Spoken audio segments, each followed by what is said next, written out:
Tu veux découvrir le pouvoir des plantes? Tu aimerais savoir comment préparer des remèdes pour petits maux du quotidien ou fabriquer des potions bien-être et beauté au naturel? Tu souhaites tout simplement te connecter ou te reconnecter à la magie du monde végétal? Alors viens, je t'emmène avec moi au pays des merveilles de la nature, des plantes et de leurs mystères. Je te présente Sorcière en herbe, notre rendez-vous de contes végétaux. Je suis Sonia Belluti, une conteuse végétale, une sorcière des temps modernes. Les plantes et leurs pouvoirs guérisseurs m'ont toujours fascinée et passionnée. Je suis consultante Feng Shui et diplômée de phytoaromathérapie. Je suis aussi l'autrice de chroniques et du livre Les tétons flingueurs, un cancer, ça change la vie, publié aux éditions Kawa. La semaine dernière, je t'avais parlé du basilic. Et aujourd'hui, je vais te parler d'une autre plante aromatique de la Méditerranée. Elle est commune des lieux arides et de l'altitude, et son nom veut dire « joie des montagnes ». Commun en Europe et au Moyen-Orient, ainsi qu'en Asie, il préfère les zones sèches et montagneuses, et jamais très loin de la mer. L'origan sent bon la cuisine provençale, la cuisine maghrébine, et il est largement utilisé comme condiment dans les pizzas.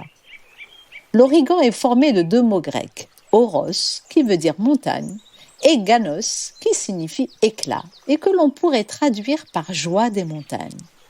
On l'appelle aussi marjolaine sauvage ou thé rouge. Il existe plusieurs espèces d'origan. Il y a l'origan compact ou du Maroc, l'origan d'Espagne, qui est un hybride en fait de l'origan compact et de la sarriette des montagnes. Et puis, pour compliquer les choses, l'origan commun s'appelle marjolaine sauvage. Et la marjolaine, en fait, s'appelle grand origan. Oui, je sais, tu y perds ton latin et moi aussi. Il y a aussi les variétés endémiques dans le sud de la Méditerranée connues uniquement sous leur nom latin. Origan elongatum, origan floribundum et origan glandulosum. Oui, je sais, c'est très difficile à prononcer aussi. Avec un seul nom vernaculaire local, zata. Donc tout pour les confondre.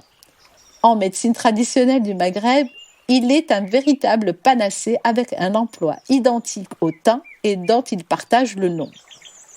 Je vais essayer dans cet épisode de tirer les choses un peu plus au clair. Un peu d'histoire et de légende pour commencer. En Algérie, à l'ouest d'Alger précisément, il existe un tombeau nommé le tombeau de la chrétienne. C'est un vestige de la dernière famille royale de Numidie. On raconte qu'un trésor s'y cache et seule la personne qui arrivera à chasser tous les voleurs d'origan, une plante très répandue et abondante dans cette région, pourra y accéder. Les Grecs en plantaient sur les tombes pour réjouir les morts. Ça les réjouit tellement que dans d'autres cultures, on arrache l'origan des cimetières pour permettre le repos des défunts.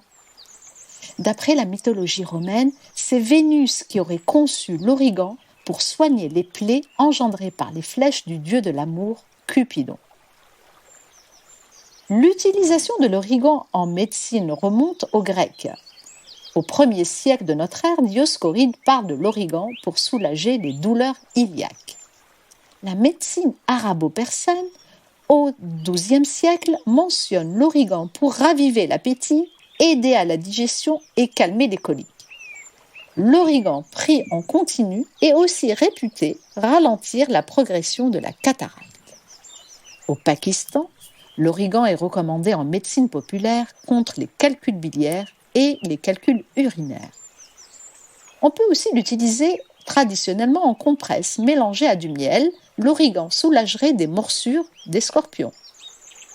Et comme tonique et stimulant de l'appétit, les fleurs et les feuilles crues sont des condiments culinaires très prisés. L'origan parfume hors d'œuvre, tagine de poisson, salade grecque, sauce tomate et c'est un indispensable de la sauce pizza. On peut aussi laisser de l'origan macérer dans une huile d'olive pour en parfumer les mets. Commençons par le plus commun des origans, Origanum vulgare. C'est une plante vivace de la famille des Lamiacées. Ses tiges carrées, rougeâtres, peuvent atteindre les 70 cm. et elle porte des feuilles d'un beau vert profond. Au cœur de l'été, l'origan se pare de jolies fleurs roses, pourprées jusqu'à la fin de l'automne. Les sommités fleuries de l'origan commun, récoltées en début de floraison, sont utilisées pour préparer des tisanes, des teintures mères et pour l'extraction aussi de l'huile essentielle. La plante entière est réputée contre les toux, les angines, les bronchites, l'asthme, le retard des règles, les infections urinaires et aussi l'insuffisance hépatobiliaire.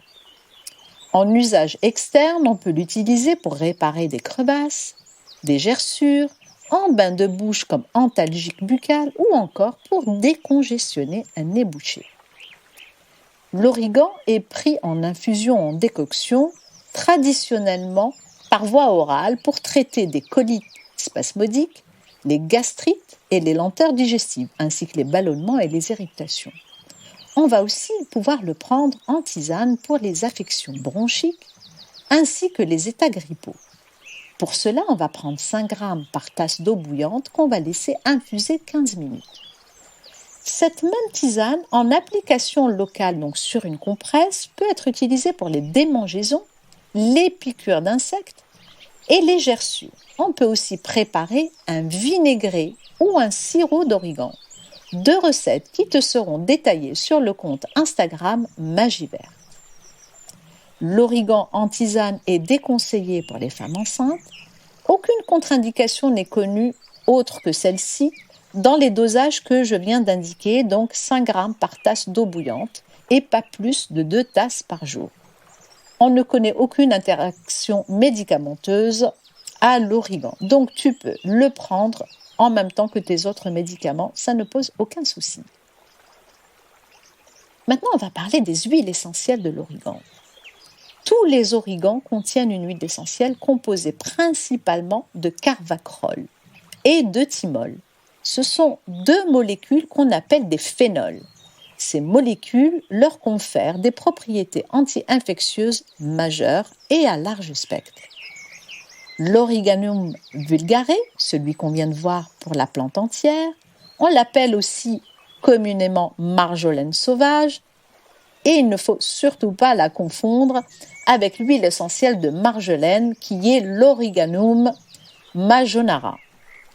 Cette huile essentielle est antibactérienne contre par exemple le E. coli, la salmonelle et la listeria.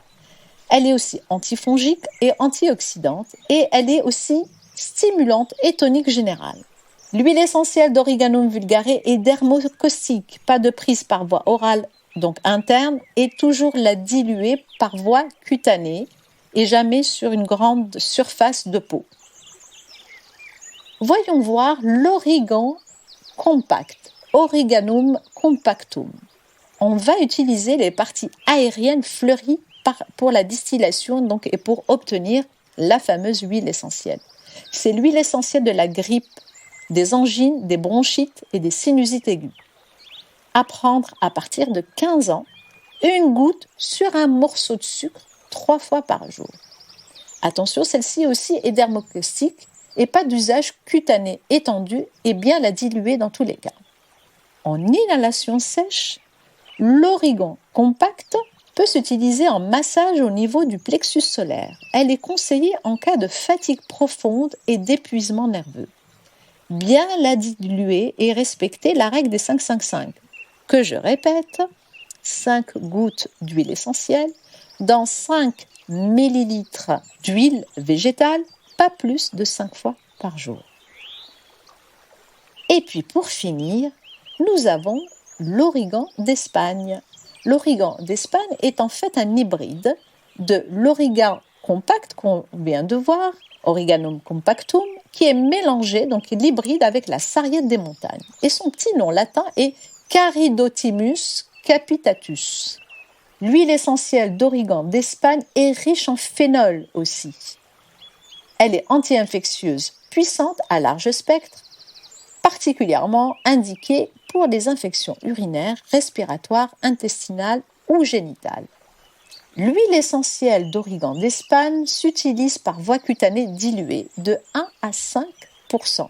Attention, elle est dermocaustique. comme toutes les huiles essentielles qui contiennent des phénols. On va l'utiliser pour traiter des abcès et des mycoses. Toutefois, à ne pas appliquer sur les muqueuses. Elle est aussi hépatotoxique dans un usage long terme, donc à prendre pas plus de 5 jours consécutifs. La voie orale diluée est réservée à l'adulte, sauf femme enceinte et allaitante et personnes épileptiques. Sur un avis médical uniquement, pas plus de 3 gouttes par jour sans dépasser les 5 à 7 jours de traitement. On ne va pas utiliser ces huiles essentielles d'origan par diffusion atmosphérique car elle est irritante pour les yeux et les muqueuses et potentiellement neurotoxique. J'arrive à la fin de cet épisode sur les origans et je rappelle que ces informations ne peuvent se substituer à un avis auprès d'un professionnel de santé. Il ne s'agit que d'astuces pour petits mots du quotidien et dans tous les cas, il faut demander conseil à son médecin ou à son pharmacien.